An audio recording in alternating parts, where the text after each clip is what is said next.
Assalamualaikum warahmatullahi wabarakatuh. Perkenalkan, nama saya Siti Nur Hasanah dari jurusan Sistem Informasi. Di sini saya akan menjelaskan mata kuliah struktur data dengan judul Struktur Pohon dan Kunjungan Pohon Biner. Nah, di sini ada definisi pohon atau bisa disebut dengan tree. Pohon atau tree termasuk struktur nonlinear yang didefinisikan sebagai data yang terorganisir dari suatu item informasi cabang yang saling terkait. Nah, di sini ada contoh pohon. Di sini ada root. Root terletak pada huruf A dengan level 1. Nah, di bawah A di sini ada yang namanya cabang. Yaitu ada di B, C, dan D. Bisa disebut dengan level 2. Di bawah cabang ada lagi E, F, G, H, yaitu ada di level 3, bisa disebut dengan daun. Baik, di sini ada istilah-istilah dasar. Pohon atau tree adalah salah satu bentuk graf terhubung yang tidak mengandung sirkuit. Karena merupakan graf terhubung, maka pada pohon atau tree selalu terdapat path atau jalur yang menghubungkan setiap simpul dalam dua pohon. Pohon tree dapat juga didefinisikan sebagai kumpulan elemen-elemen yang salah satu elemennya disebut dengan akar atau root. Dan sisa elemen lainnya yaitu simpul yang terpecah menjadi sejumlah himpunan yang saling tidak berhubungan yang disebut dengan subpohon atau subtree atau cabang. Di dalam pohon atau di dalam tree itu ada istilah-istilah.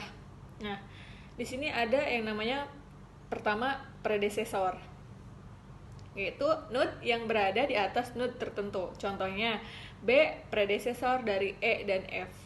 Yang kedua successor, node yang berada di bawah node tertentu. Contohnya E dan F merupakan successor dari B.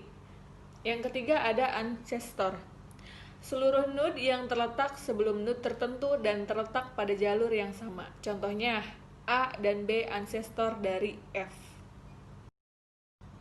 Nah, selanjutnya itu yang keempat ada descendant, seluruh node yang terletak sesudah node tertentu dan terletak pada jalur yang sama. Contohnya F dan B merupakan ancestor dari A. Yang kelima yaitu ada varien, predecessor satu level di atas satu node. Contoh B merupakan varien dari F. Yang keenam ada seal, successor satu level di bawah satu node. Contoh F merupakan seal dari B. Lanjut istilah dalam pohon yang ketujuh ada sibling, node yang memiliki varien yang sama dengan satu node. Contoh E dan F adalah sibling. Dan yang ke-8 ada subtree, bagian dari tree yang berupa satu node beserta descendant-nya. Contoh subtree B, E, F, dan subtree D, G, H. Yang ke-9 ada size, banyaknya node dalam suatu tree. Contoh gambar tree di samping memiliki size sama dengan 8.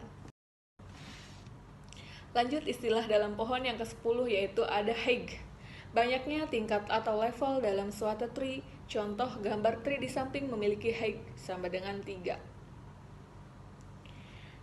Dan yang ke-11 ada root atau akar, node khusus dalam tree yang tidak memiliki predecessor. Contohnya yaitu A.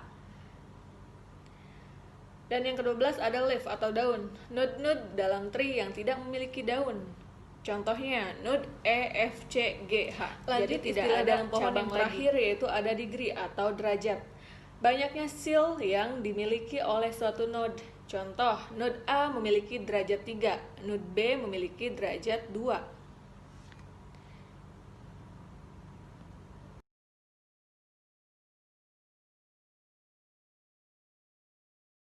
Saya akan melanjutkan penjelasan dari teman saya. Sebelum itu saya akan memperkenalkan diri terlebih dahulu. Nama saya Bangkit Surya Pratama.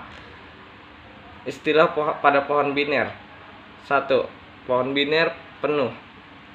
Semua simpul kecuali daun memiliki 2 anak dan tiap cabang memiliki panjang ruas yang sama. Yang kedua, pohon biner lengkap. Hampir sama dengan pohon biner penuh, semua simpul kecuali daun memiliki 2 anak, tetapi tiap cabang memiliki panjang ruas yang berbeda. Yang ketiga, pohon biner similar. Dua pohon yang memiliki struktur yang sama tetapi informasinya berbeda. Yang keempat, pohon biner ekivalen. Dua pohon biner yang memiliki struktur dan informasi yang sama. Yang kelima, pohon biner miring. Dua pohon yang semua simpulnya mempunyai satu anak atau turunan kecuali daun. Kunjungan pada pohon biner. Kunjungan pohon biner terbagi menjadi 3 binary tree. Yang pertama, kunjungan secara pre-order mempunyai urutan cetak isi simpul yang dikunjungi. Yang kedua, kunjungi cabang kiri. Yang ketiga, kunjungi cabang kanan.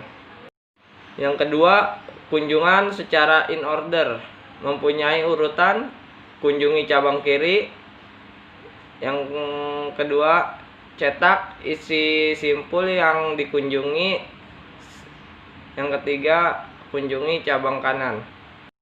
Yang ketiga, kunjungan secara post order mempunyai urutan, yaitu kunjungi cabang kiri, kunjungi cabang kanan, cetak isi simpul yang dikunjungi.